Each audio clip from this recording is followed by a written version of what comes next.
Live from the BDN Studios, it's Bang and Dang. That's awesome. If you don't like that, then You ain't black.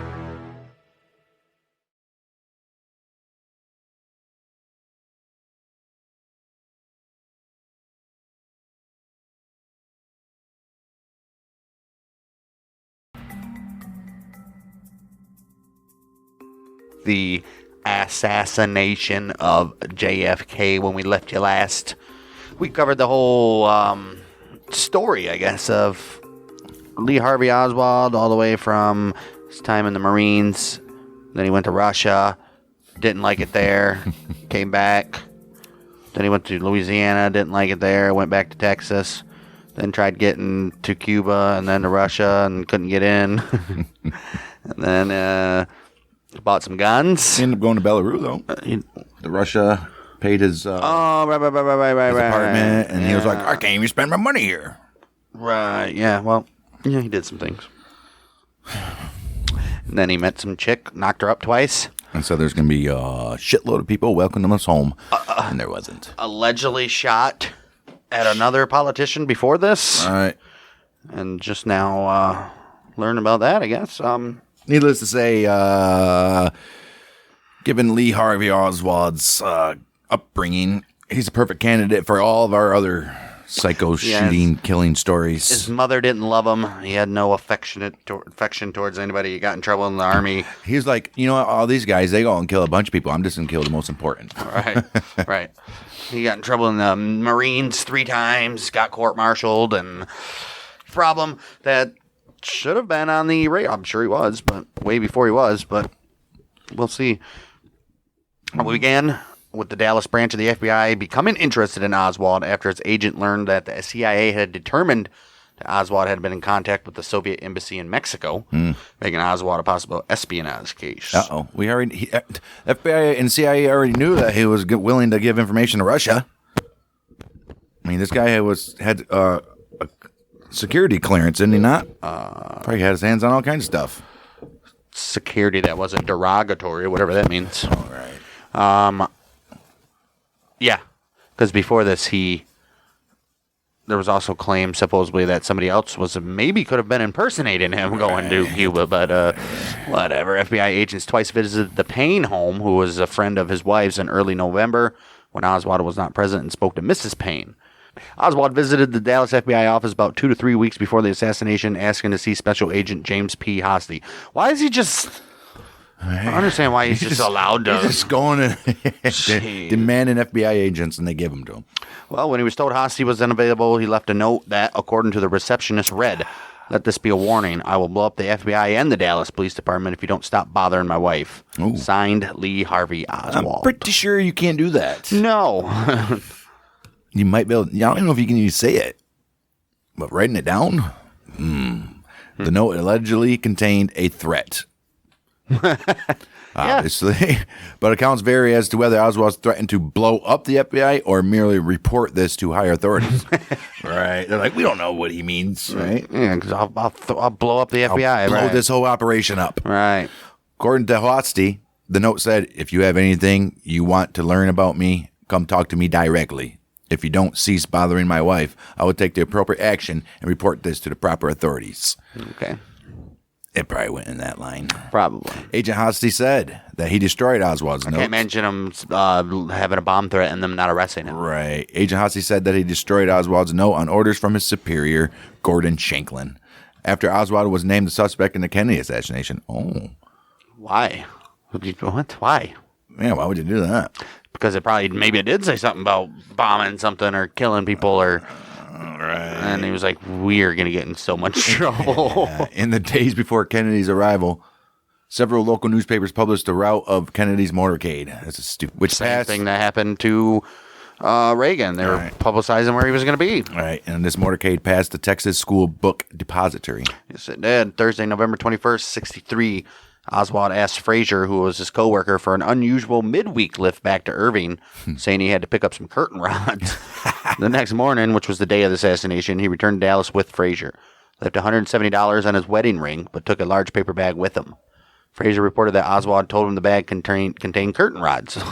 Okay. The Warren Commission concluded that the package of curtain rods actually contained the rifle that he was going to use for the assassination, obviously. Shit. I mean, you had to think of something. Right. One of Oswald's co-workers, Charles Gibbons, testified to the commission that he last saw Oswald on the 6th floor of the Texas School Book Depository, approximately 11:55 a.m., 35 minutes before the motorcade came to Dealey Plaza. Well, that Frazier dude's an idiot because he didn't have his own house or anything, so why the hell would he need curtain rods? Right. The commission report stated that Oswald was not seen again until after the shooting. An FBI report taken the day after assassination, Gibbons said that the encounter took place at 11 a.m.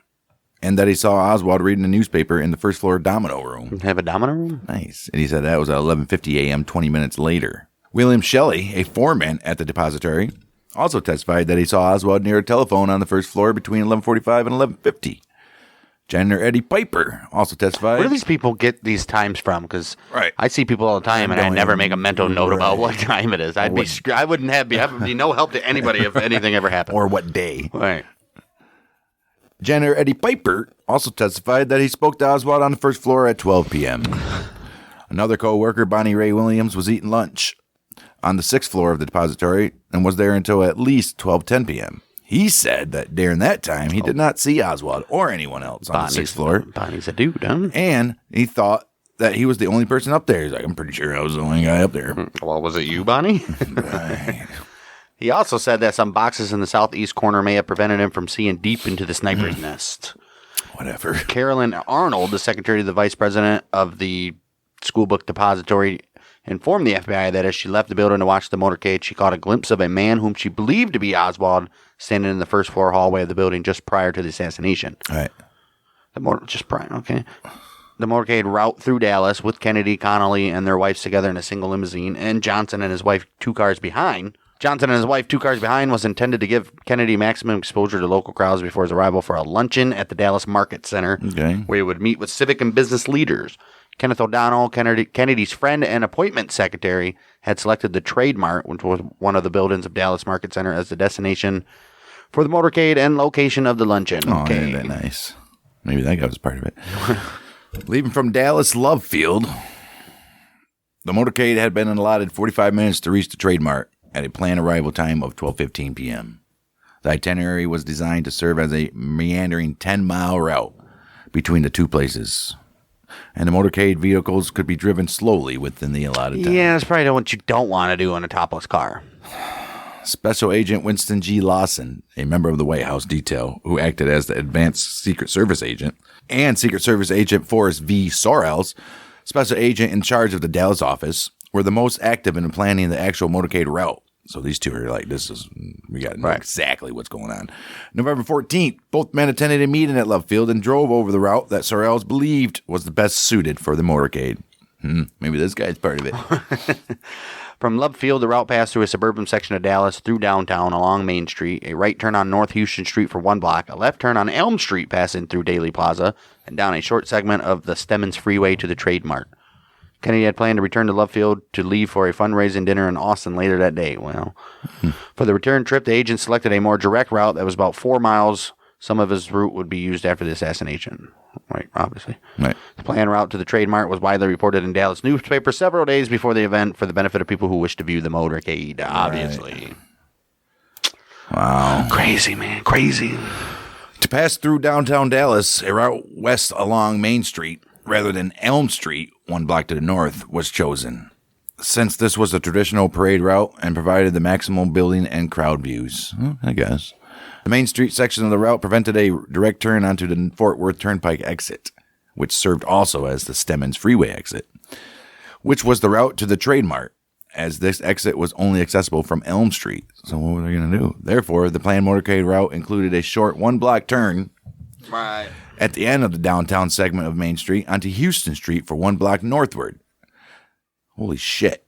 This is freaking, battles of the American Civil War here. Before turning again west onto Elm. That way, they could proceed through Dealey Plaza before exiting Elm onto the Stemmons Freeway. Right. So They just did a big loop right there. First of all, aren't the Secret Service agents supposed to comb every building Right. before this? You think so? Well, the Texas School Book Depository is situated at the northwest corner of Houston and Elm Street intersection still today. Mm-hmm. Dallas Motorcade used 3 vehicles for Secret Service and police protection. First car, an unmarked white Ford hardtop, carried Dallas Police Chief Jesse Curry, Secret Service Agent Wynn Lawson, Sheriff Bill Decker, and Dallas Field Agent Forrest Sorrells. Second car was a 1961 Lincoln Continental convertible, obviously occupied by a driver who some say could be in on this. Bill Greer. Agent Bill Greer, SAIC Roy Kellerman, Governor John Connolly, his wife Nellie, and obviously President and his wife. Third car was a 1955 Cadillac convertible, codenamed Halfback, contained driver agent Sam Kinney, ATSAIC Emery Roberts, presidential aides Ken O'Donnell and Dave Powers, driver agent George Hickey, and PRS agent Glenn Bennett. Why wasn't LBJ in a... They had 2 convertibles. Why wasn't he in one of them? Right. Secret Service agents Clint Hill, Jack Reddy, Tim McIntyre, and Paul Landis rode on the running board. November 22nd, after a breakfast speech in Fort Worth, where Kennedy had stayed overnight after arriving from San Antonio, Houston, and Washington, D.C. Okay, 3 places at the same time. Damn. The previous day, Kennedy boarded Air Force One, which departed at 11:10, arrived at Love Field 15 minutes later. 15 minutes? At about 11:40, his motorcade left Love Field for the trip through Dallas, running on a schedule about 10 minutes longer than the planned 45, due to enthusiastic crowds estimated at 150,000 to 200,000 people, and 2 unplanned stops directed by Kennedy himself. What are you going to do, man? Kennedy's open top, 1961 Lincoln Continental 4-door convertible limousine, entered Dealey Plaza at 12:30 p.m. Nellie Connolly, the First Lady of Texas, turned to Kennedy, who was sitting right behind her, and commented, "Mr. President, you can't say Dallas doesn't love you." Kennedy's reply, "No, you certainly can't." Those were his last words. Jeez. From Houston Street, the limousine made the planned left turn on Elm en route to the Stemmons Freeway. As it turned, it passed by the depository. And as it continued down Elm Street, shots rang. About 80% of the witnesses recalled hearing 3 shots. Bow, bow, bow. It goes faster than that. A Mannlicher Carcano rifle and 3 shell casings were also found near an open window on the book depository's 6th floor. Shortly after Kennedy began waving, a few witnesses recognized the first gunshot for what it was, but there was little reaction from most in the crowd or those riding in the motorcade. Many later said they imagined what they heard to be a firecracker or a vehicle backfiring. That was pretty common in those days, huh? Because wasn't that in the Walk of Death episode or something? We just thought it was vehicles backfiring. It's pretty common. The Warren Commission, based on the Zapruder film, which we'll get to, found that the limousine had traveled an average speed of 11 miles per hour, slow as shit, over the 186-foot worth of Elm Street they were riding on preceding the fatal headshot. Texas School Book Depository employee Bonnie Ray Williams testified that he recognized Oswald as someone whom he saw on the 6th floor twice before the assassination took place, which we said. Right. Within 1 second of each other, Governor Connolly and Mrs. Kennedy turned abruptly from looking to their left to looking to their right, beginning at Zapruder Film Frame 162. Connolly, like Kennedy, was a World War II military veteran and was a longtime hunter. He testified that he immediately recognized the sound as that of a high-powered rifle and turned his head and torso rightward to see Kennedy behind him. He testified he could not see Kennedy, so he then started to turn forward again, turning from his right to his left. And that when his head... Why would he turn... Right. Okay, why would he turn... His right to the left. Around to look at Kennedy behind him, when most people, if they're looking in the passenger seat and are from the passenger seat to the back, they would turn that way, first of all. Right. It's weird. And that when when his head was facing about 20 degrees left of center, he was hit in his upper right back by a bullet that he did not hear fired. The doctor who operated on Connolly estimated that his head at the time he was hit had been 27 degrees left of center. After Connolly was hit, he shouted, "Oh, no, no, no, my God, they're going to kill us all." Do you think Oswald meant to hit him? Probably all of them. Well, Mrs. Connolly testified that just after hearing a loud, frightening noise that came from somewhere behind her and to her right, she turned toward Kennedy and saw him raise up his arms and elbows with his hands in front of his face and throat. She then heard another shot and then Governor Connolly yelling. Mrs. Connolly then turned away from Kennedy towards her husband, at which point another gunshot sounded. Both she and the limousine's rear interior were covered with fragments of skull, blood, and brain. Jeez. According to the Warren Commission and the House Select Committee on Assassinations, Kennedy was waving to the crowds on his right with his arm upraised on the side of the limo when a shot entered his upper back, penetrated his neck, slightly damaged a spinal vertebrae, and at the top of his right lung. The bullet exited his throat nearly center line, just beneath his... Oh, right there, dude. Just beneath his larynx. and nicked the left side of his suit tie knot. Oh, geez. So it was like literally right here at the top of his collar, dude. Ugh.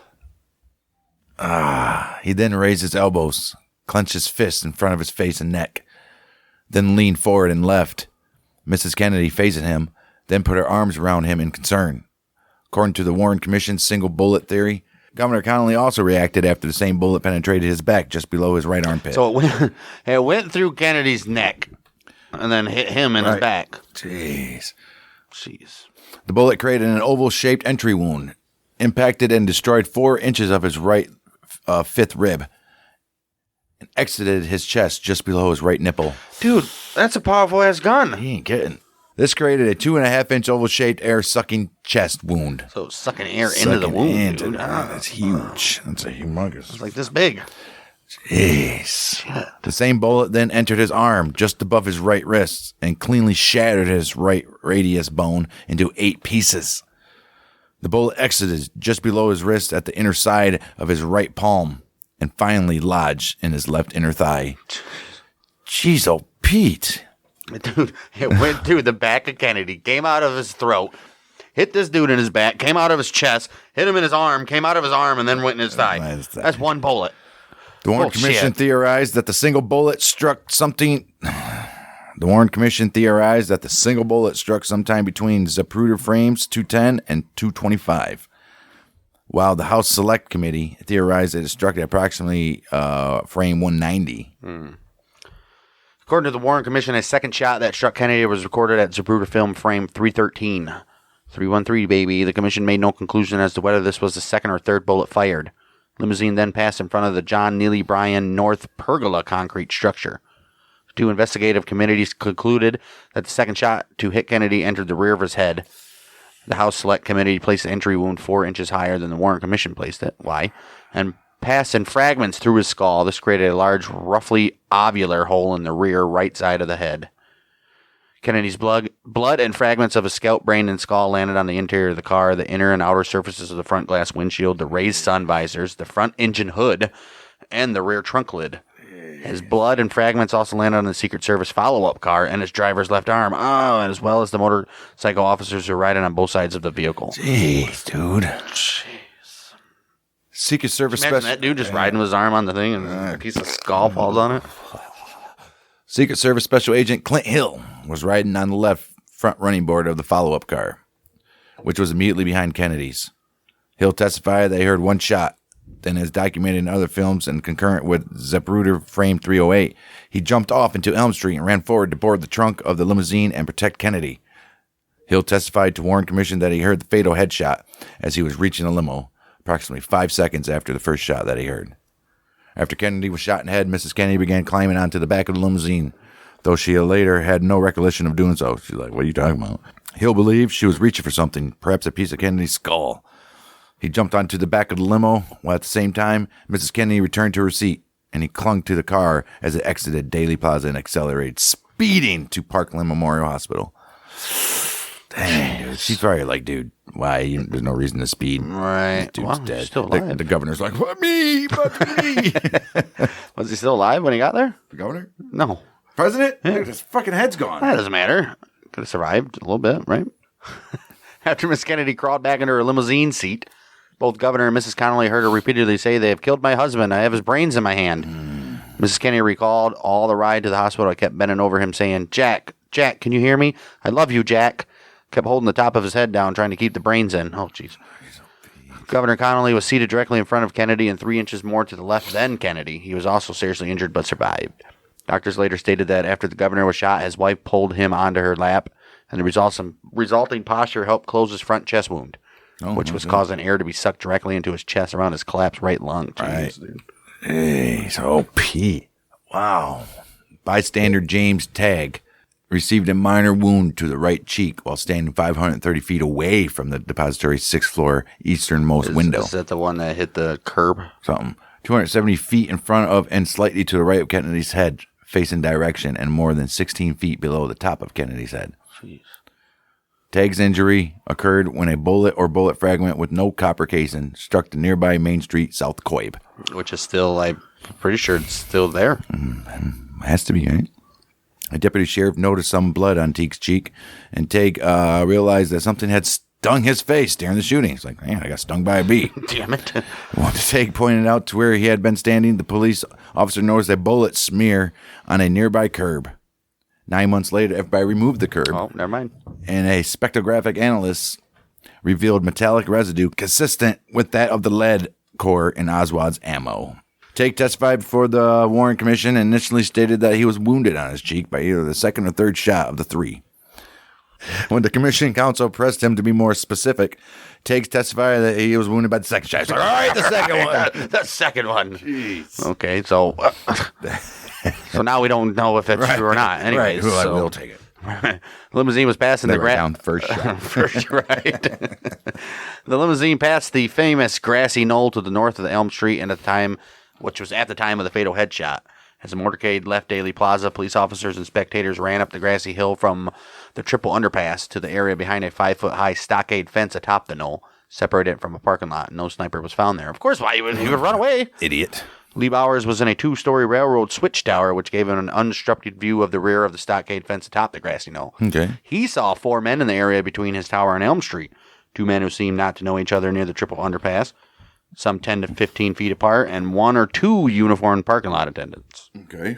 At the very time of the shooting, he saw something out of the ordinary. A sort of milling around. You know, these guys were just milling around, Right. which he could not identify. Bowers testified that one or both of the men were still there when motorcade officer Clyde Haygood ran up to the grassy knoll to the back of the fence. Well, they didn't leave. 1966 interview, Bowers clarified that the 2 men he saw were standing in the opening between the pergola and the fence, and that no one was behind the fence at the time the shots were fired. Okay, so I know we're going to get to this later on, but why is people running towards that direction if nobody heard nothing? Right. Meanwhile, Howard Brennan, a steam fitter who had been sitting across the street from the Texas School Book Depository, approached police to say that as the motorcade passed, he heard a shot come from above.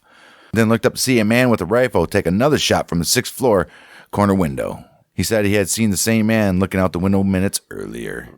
The motorcade's passing by. Who's looking in buildings? Right. I don't know. Police broadcast Brennan's description of this man at 12:45, 12:48, and 12:55 p.m.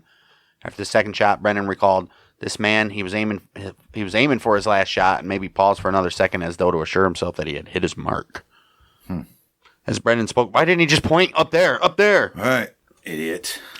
As Brennan spoke to the police in front of the building, they were joined by 2 book depository employees who had been watching the motorcade from the windows at the southeast corner of the building's 5th floor. One reported hearing 3 gunshots come from directly over their heads. And sounds of a bolt-action rifle and cartridges dropping on the floor below. That's got to be some really thin-ass floors. Right. Dallas police sealed off the access from the depository approximately between 12:33 and 12:50. That's 20 minutes. Right. There were at least 104 ear witnesses, and maybe more than that. There were at least 104 ear witnesses in Dealey Plaza who were on record with an opinion as to the direction from which the shots came.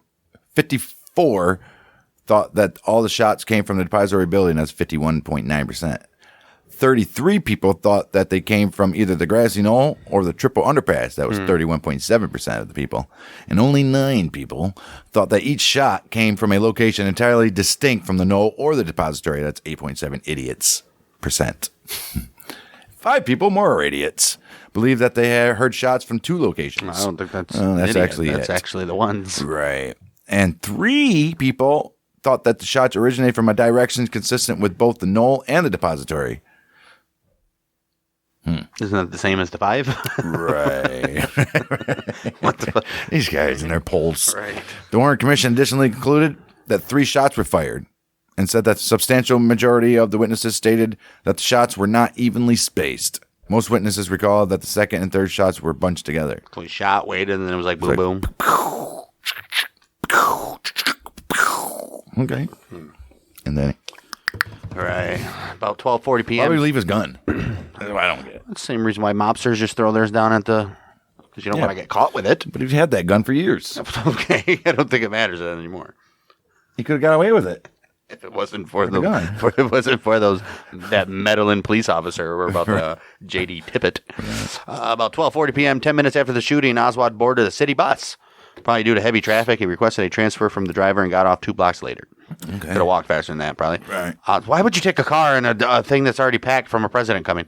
Right. Or at a vehicle anyway. Idiot. Oswald then took a taxi cab to his rooming house at 1026 North Beckley Avenue and entered through the front door at about 1 p.m.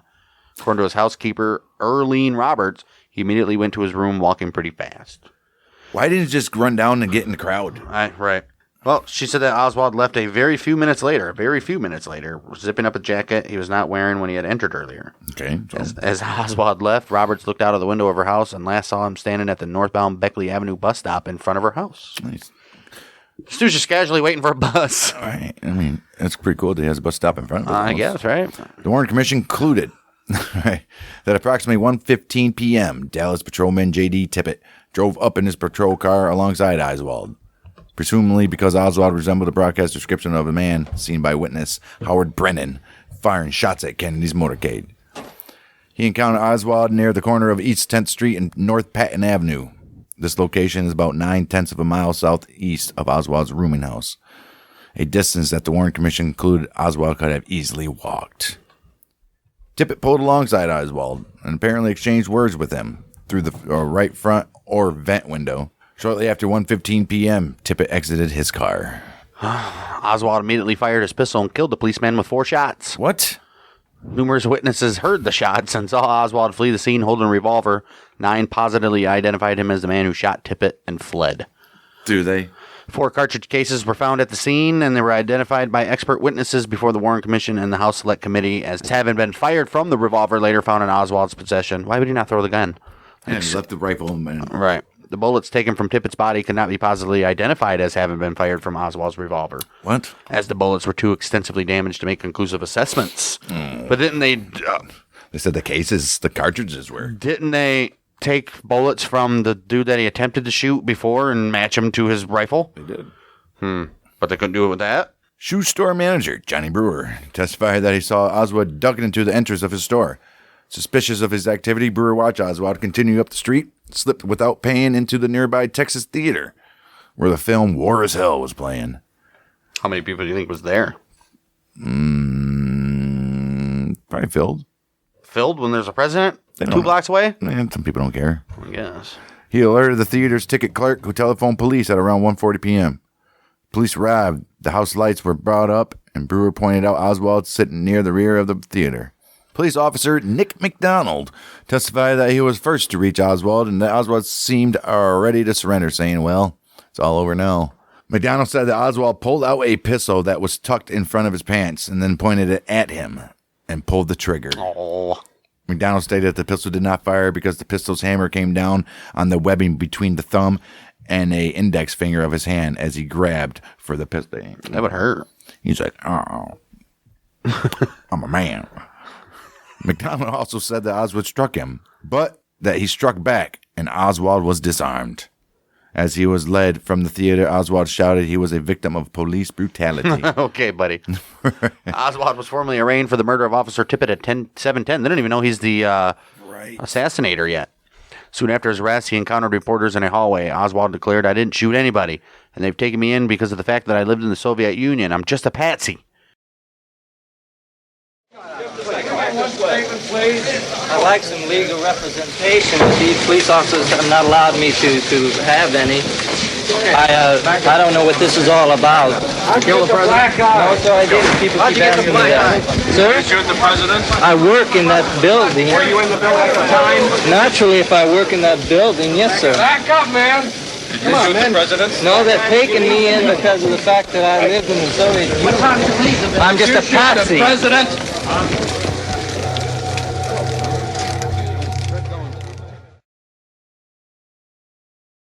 Later, at an arranged press meeting, a reporter asked, "Did you kill the president?" And Oswald, who by that time had been advised of the charge of murdering Tippit but had not been arraigned in Kennedy's death, answered, "No, I have not been charged with that. In fact, nobody has said that to me yet. The first thing I heard about it was when the newspaper reporters in the hall asked me that question." As he was led from the room, the question was called out, "What did you do in Russia? And how did you hurt your eye?" And he answered, "A policeman hit me." By the early next morning, shortly after 1:30 a.m., he had been arraigned for the assassination of JFK. Okay. Oswald was interrogated 7 times during his 2 days at Dallas Police Headquarters. He admitted that he went. See, if this was back in the day that we would have had a mob formed out and starting to get lynched and all that stuff. Oh, that he wouldn't even, he would be dead already. Well, he's about to be. He admitted that he went to his rooming house after leaving the book depository. He also admitted that he changed his clothes and armed himself with a .38 caliber revolver before leaving his house to go to the theater. Oswald denied killing Kennedy and Tippit. He denied owning a rifle and said 2 photographs of him holding a rifle and a pistol were fakes. I don't think so, buddy. Those aren't real. He denied telling his coworker he wanted to ride to Irving to get curtain rods for his apartment. He said that the package contained his lunch. It's a long submarine sandwich. That's the biggest sandwich. Can I have a piece? No. This is for the president. It's a special sandwich. It's a special sandwich. You're not going to like it. He also denied carrying a long, bulky package to the work the morning of assassination. Oswald denied knowing an A.J. Hiddle. Oswald was then shown a forged Selective Service System card bearing his photograph and the alias Alec James Hiddle. Hiddle. That he had in his possession at the time of his arrest. Oh, shit. What an idiot. Oswald refused to answer any questions concerning the card, saying, "You have the card yourself, and you know as much about it as I do." That's the big, I don't know, you're police, you tell me. You police, you tell me. Who's driving the car? No. No, you tell me. FBI Special Agent James P. Hosty and Dallas Police Captain Will Fritz, who was the chief of homicide, conducted the first interrogation of Oswald Friday, November 22nd. When Oswald was asked to account for himself at the time of the assassination, he replied that he was eating his lunch in the first floor lounge known as the Domino Room. Right. Which people said he was there. Right. He said that when he went to the second floor lunchroom to buy a Coke from the soda machine, and he was drinking it when he encountered Dallas motorcycle policeman Marion L. Baker, who had entered the building with his gun drawn. Oh. Oswald said that while he was in the Domino Room, he saw 2 Negro employees walking by. One he recognized as Junior and a shorter man whose name he could not recall. Junior Jarman and Harold Norman confirmed to the Warren Commission that they had walked through the Domino Room around noon during their lunch break. When asked if anyone else was in the Domino Room, Norman testified that somebody else was there, but he could not remember who it was. Jarman testified that Oswald was not in the Domino Room when he was there. Oh, get the hell out of here. But he did not know. Get the hell on. No, that was Norman didn't know who it was or couldn't remember. Jarman says it wasn't Oswald. We're getting a little conflicted stories here now. So how would he know that those 2 were in the room? Right. When homicide detective Jim Lavelle testified before the Warren Commission, he said that the first time he had ever sat in on an interrogation with Oswald was on Sunday morning, the 24th of November. When counsel Joseph Ball asked Lavelle if he had ever spoken to Oswald before this interrogation, he stated, "No, never talked to him before." Before this? Yeah, never seen him in my life. Lavelle then stated during his testimony that the only time I had connections with Oswald was this Sunday morning. I never had the occasion to talk with him at any time. During Oswald's last interrogation on 24th November, according to Postal Inspector Henry Holmes. Or Harry Holmes. All right. Oswald was again asked where he was at the time of the shooting. Holmes, who attended the interrogation at the invitation of Captain Will Fritz, said that Oswald replied that he was working on an upper floor when the shooting occurred. Then went downstairs where he encountered Dallas motorcycle policeman Marion L. Come on, bud. You got to stick with your lie. You said you were eating lunch earlier. Oswald asked for legal representation several times during the interrogation, and he also asked for assistance during encounters with reporters. When H. Louis Nichols, president of the Dallas Bar Association, met with him in his cell on Saturday, he declined their services, saying he wanted to be represented by John Apt, chief counsel to the Communist Party USA, or by lawyers associated with the American Civil Liberties Union. Both Oswald and Ruth Payne tried to reach Apt by telephone several times Saturday and Sunday. Why is the Ruth Payne doing it? Right. What is this? Where's his wife? All right. They tried to reach him Saturday and Sunday, but he was away for the weekend. Oswald also declined his brother Robert's offer on Saturday to obtain a local attorney. During an interrogation with Captain Fritz, when asked, "Are you a communist?" he replied, "No, I'm not a communist. I'm a Marxist." What's the difference? Right. Sunday, November 24th, detectives were escorting Oswald through the basement of Dallas Police Headquarters towards an armored car that was to take him from the city jail to the nearby county jail. 11:21 a.m., Dallas nightclub operator Jack Ruby approached Oswald from the side of the crowd, shot him once in the abdomen at close range. As the shot rang out, a police detective recognized Ruby and exclaimed, "Jack, you son of a bitch!" Son of a bitch. shot him in the ribs. Or he shot him in the abdomen. Shot him in the abdomen.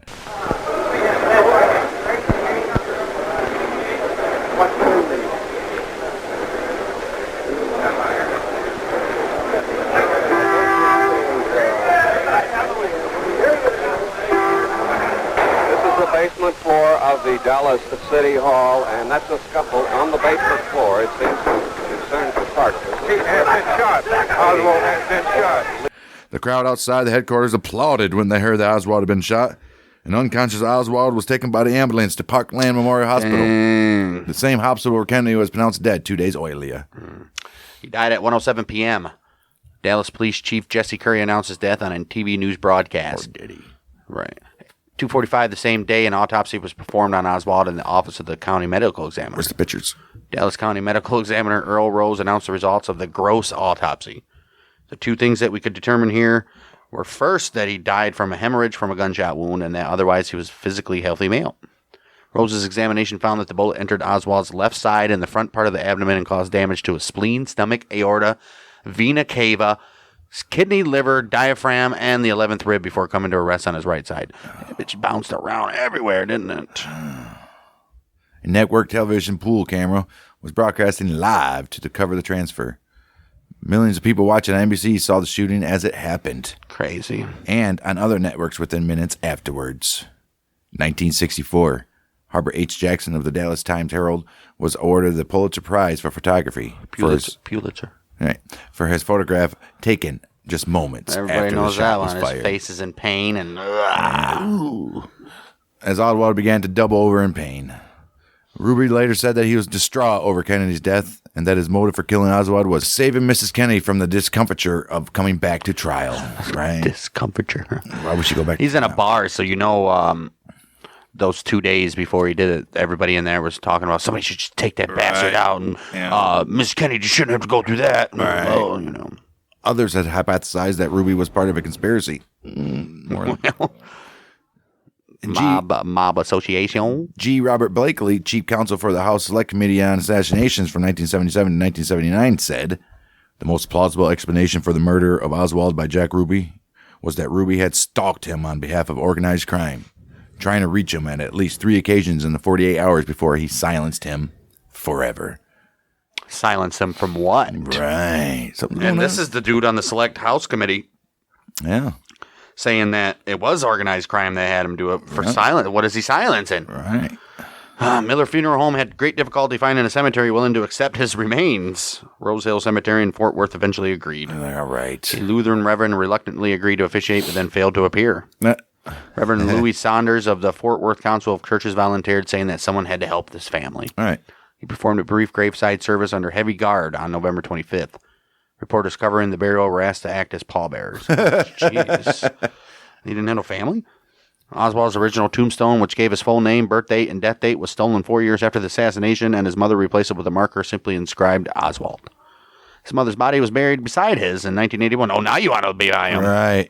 Jeez, it's your fault. It claimed that a lookalike Russian agent was buried in his He looked like a Russian agent. He looked like a... What do he look like? He looked like a Russian agent. Well, they said that a Russian agent was buried as Oswald. So they exhumed his body on the 4th of October, 1981. Damn, poor Russian agent had to be taken out. Yeah. Right. Dental records confirmed it was Oswald. Did it, though? The remains were reburied in a new coffin because of the water damage to the original. So what's water damage? Well, come on. You can't just... got to respect the body, man. In 2010, the Miller Funeral Home employed a Los Angeles auction house to sell the original coffin to an anonymous bidder for $87,000 and $468. Why were they keeping it? The sale was halted after Oswald's brother Robert sued to reclaim the coffin. 2015, a district judge in Tarrant County, Texas, ruled that the funeral home intentionally concealed the existence of the coffin from Robert Oswald, who had originally purchased it and believed that it had been discarded after the exhumation, and ordered it returned to Robert Oswald along with damages equal to its sale price. Damn. He gets $87,000, too. Robert Oswald's attorney stated that the coffin would likely be destroyed as soon as possible. You think? An Italian Carcano M91 38 bolt action rifle was found on the 6th floor of the Texas School Book Depository by Deputy Constable Seymour Weitzman and Deputy Sheriff Eugene Boone soon after the assassination. The recovery was filmed by Tom Alia of WFAA-TV. This footage shows the rifle to be a Carcano, and photographic analysis commissioned by the HSCA verified that the rifle filmed was the one later identified as assassination weapon. Compared to photographs taken of Oswald holding the rifle in his backyard, one notch in the stock at a point that appears very faintly in the photograph matched, as well as the rifle's dimensions. Okay. The rifle had been purchased secondhand by Oswald that previous March on the alias A. Hiddle, and delivered to a post office box he rented in Dallas. According to Warren report, a partial palm print belonging to Oswald was found on the barrel. And fibers found in a crevice of the rifle were consistent with fibers from the shirt Oswald was wearing when he was arrested. Consistent. A bullet found on Governor Connolly's hospital gurney and 2 bullet fragments found in a limousine were ballistically matched. Why is there a bullet just randomly on the gurney? Right. If it lodged in his thigh. Right. Isn't that crazy? In a death certificate executed the following day, Kennedy's personal physician, George Berkeley, recited that he arrived at the hospital some 5 minutes after Kennedy, and though Secret Service personnel reported that Kennedy had been breathing, immediately saw that survival was impossible. All right. Certificate listed gunshot wound skull as the cause of death. Kennedy was pronounced... You think he would have died from the neck wound? Probably. Yeah, maybe. Not. Never know. Kennedy was pronounced dead at 1 p.m. after heart activity ceased. So he wasn't dead when he got shot. He was. Father Oscar Huber administrated the last rites of the Roman Catholic Church. He told the New York Times that by the time he arrived at the hospital, Kennedy had died, so they had to draw back a sheet covering Kennedy's face to administer the sacrament of extreme unction. Ooh. Kennedy's death was announced by White House Acting Press Secretary Malcolm Kilduff at 1:33 p.m. The real press secretary was traveling to Japan that day, along with much of the cabinet. Oh, shit. Governor Connolly, meanwhile, underwent surgery. Oh, jeez. Members of Kennedy's security detail were attempting to remove Kennedy's body from the hospital when they briefly scuffled with Dallas officials, including Dallas County Coroner Earl Rose, who believed that he was legally obligated to perform an autopsy before Kennedy's body was removed. Probably was. Secret Service pushed through, and Rose eventually stepped aside. The forensic panel of the HSCA, of which Rose was a member, later said that Texas law made it the responsibility of the justice of the peace to determine cause of death and to determine whether an autopsy was needed. A Dallas County Justice of the Peace signed the official record of inquest as well as a second certificate of death. A few minutes after 2 p.m., Kennedy's body was taken from Parkland Hospital to Love Field. His casket was loaded into the rear of the passenger compartment of the Air Force One in place of a removed row of seats. Damn, so they did the autopsy quick. And then loaded him up. No. Well, meanwhile, Vice President Lyndon, the famous photo where he's getting sworn in on the plane with the wife next to him. Vice President Lyndon Johnson had accompanied Kennedy to Dallas and been riding 2 cars behind his limousine in the motorcade. He became president as soon as Kennedy died, and at 2:38 p.m. with Jacqueline Kennedy at his side, he was administered the oath of office by federal judge Sarah Tillman Hughes, who was aboard Air Force One shortly before departing for Washington. Kennedy's body was flown back to Washington. His autopsy was performed at the Bethesda... Oh, maybe not then. What the hell? They had 2 of them? His autopsy was performed at the Bethesda Naval Hospital in Bethesda, Maryland, between about 8 p.m. and midnight. It was performed at a naval hospital at the request of Jacqueline Kennedy on the basis that President Kennedy had been a naval officer during World War II. Okay. Sunday, November 24th, Kennedy's coffin was carried on a horse-drawn cart into the United States Capitol to Lyon State.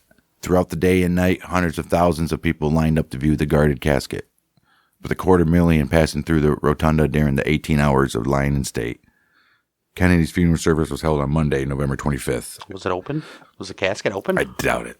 Maybe. The funeral was Monday, November 25th at St. Matthew's Cathedral. The Requiem Mass was led by Cardinal Richard Cushing. About 1,200 guests, including representatives from over 90 countries, attended. After the service, Kennedy was buried at Arlington National Cemetery in Virginia. Mm-hmm. No radio or television stations broadcast the assassination live. I would assume. Yeah, how? Right. Most media crews did not ride with the motorcade, but were instead waiting at the Dallas Trade Mart in anticipation of his arrival. Right. Members of the media who were with the motorcade were riding at the rear of the procession. Didn't know. The Dallas police were recording their radio transmissions over 2 different channels. Channel 1 was used for routine police communications, while Channel 2 was dedicated to the motorcade. Okay. Until shots were fired, most traffic on the second channel was Police Chief Jesse Curry's updates on the motorcade's location. Right. Kennedy's last seconds of traveling through Dealey Plaza were recorded on silent 8mm film for 26.6 seconds before, during, and immediately following the assassination. This famous film footage was taken by garment manufacturer and amateur cameraman Abraham Zapruder and became known as the Zapruder film. Why did he only decide to start filming then, though? Right, isn't that crazy? Frame enlargements of the film were published by Life magazine shortly after assassination. The footage was first shown publicly as a film at the trial of Clay Shaw in 1969 and on television in 1975. Jeez. What? So they're saying this guy helped, was helping him? Yeah, that Guy Bannister guy. Yeah, so something was going on, and that Clay guy was linked to that Bannister guy from New Orleans that they claim, huh? Right. According to the Guinness Book of World Records, 1999 arbitration panel ordered the United States government to pay $615,384 per second of film to Zapruder's heirs for giving the film to the National Archives. That's a lot of money. Damn. The complete film, which lasts for roughly 26 seconds, was valued at $16 million. Dang, so his family got $16 million off that, huh? Including Zapruder, 32 photographers are known to have been in Dealey Plaza that day. Amateur movies taken by Orville Nix, Marie Muchmore, shown on television in New York on November 26, 1963, and photographer James Bronson captured the fatal shot, although at a greater distance than Zapruder did. Other motion pictures film were taken in Dealey Plaza at around the time of the shooting by Robert Hughes, F. Mark Bell, Elsie Dorman, John Martin Jr., Patsy, a lot of people, and an unknown woman in a blue dress on the south side of Elm Street. No.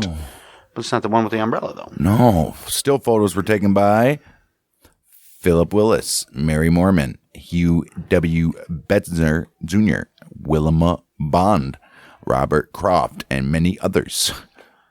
Ike Altgens, a photo editor for the Associated Press in Dallas, was the only professional photographer at the site. Motion pictures and photographs taken by some of these people show an unidentified woman, nicknamed researchers the Babushka Lady, apparently filming the motorcade around the time of assassination.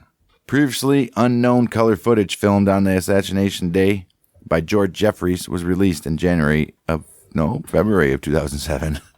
The film was shot over 90 seconds before the assassination, several blocks away. However, it gives a clear view of Kennedy's bunch suit jacket just below the collar, which has led to a varying calculation of how low in the back Kennedy was first shot. Okay? After the Dallas police arrested Oswald and collected physical evidence at the crime scenes, they held him at their headquarters, obviously. They intermittently questioned him for approximately 12 hours between 2:30 p.m. on November 22nd and 11 a.m. on November 24th. Like we said earlier, he denied everything, and Captain Fritz later wrote a report of the interrogation from notes he made afterwards.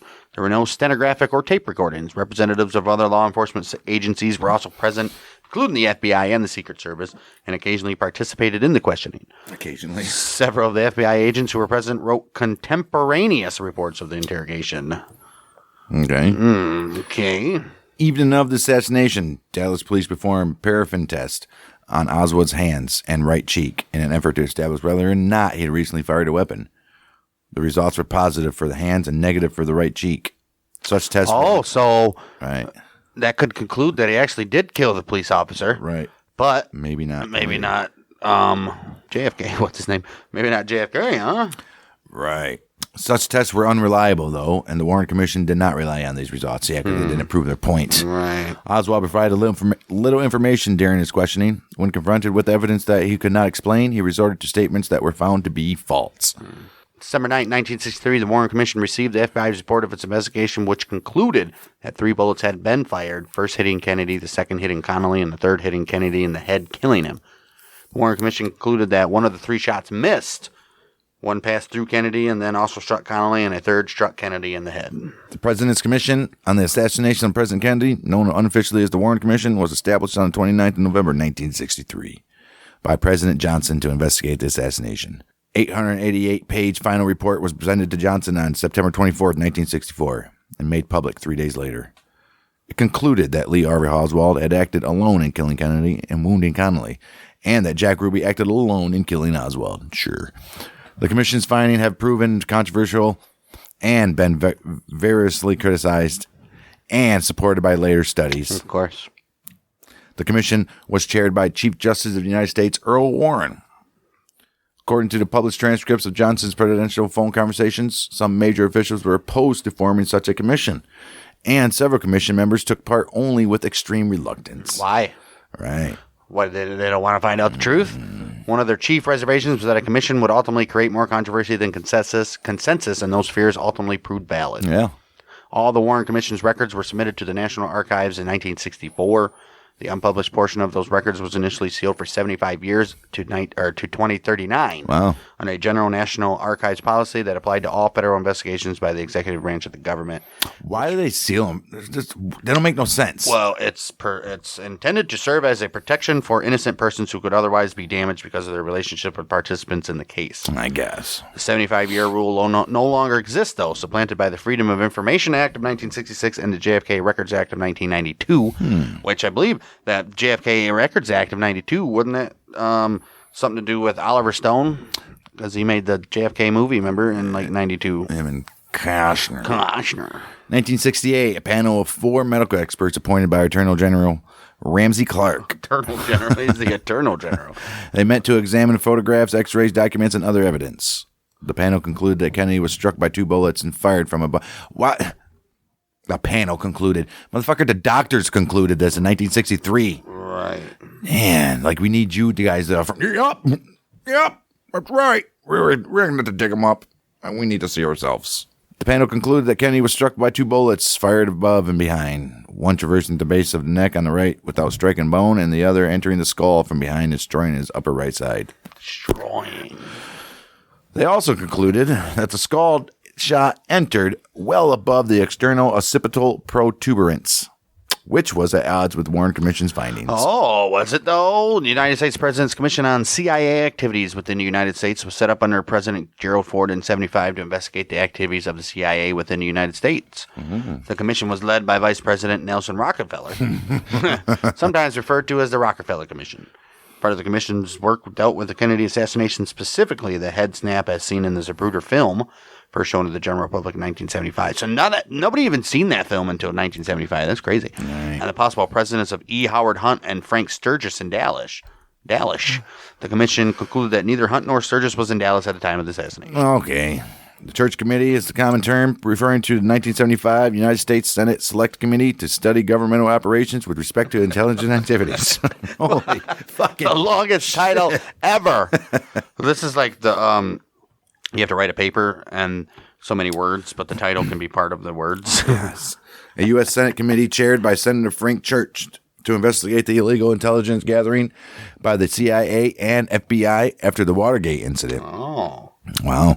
It also investigated CIA and FBI conduct relating to the JFK assassination. Oh. Their report concluded that the investigation into the assassination by FBI and CIA was Their report concluded that the investigation into the assassination by the FBI and CIA was fundamentally deficient and that facts they may have greatly affected the investigation had been forwarded to the Warren Commission by the agencies. Not been forwarded. Right. So here we go. The FBI not forwarding something or one of the some agency not forwarding information that's vital. The report hinted that there was a possibility that senior officials in both agencies made conscious decisions not to disclose potentially important information. Jeez. I wonder why. As a result of increasing public and congressional skepticism regarding the Warren Commission's findings and the transparency of government agencies, House Resolution 1540 was passed in September of 1976, creating the United States House Select Committee on Assassinations to investigate the assassinations of Kennedy and MLK. The committee investigated until 1978, and in March of 79, it issued its final report, concluding that JFK was probably assassinated as a result of a conspiracy. The chief reason for this conclusion was, according to the report's dissent, the subsequently discredited acoustic analysis of the police channel Dick-to-Belt recording.